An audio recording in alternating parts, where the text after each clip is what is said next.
স্থিতিশীল পরিস্থিতির মধ্যে দিয়ে গিয়েছি।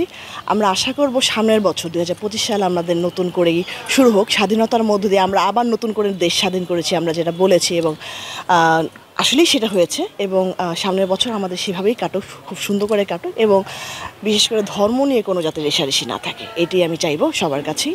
খ্রিস্টান আপনারা চলে আসছেন আমাদের এসে, শুভেচ্ছা জানাই, শুভ বড়দিন, মেরি ক্রিসমাস। এবছরের বড়দিন সত্যি আমাদের গত রাত্রে আজকে সকালে খুব আনন্দের ছিলেন, আমরা খুব আনন্দ করেছি।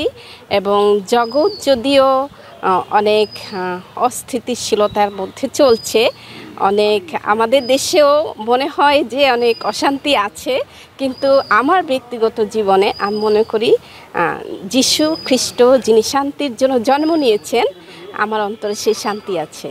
যে সকলের জীবনে সুখ, শান্তি এবং সমৃদ্ধি বয়ে আনুক।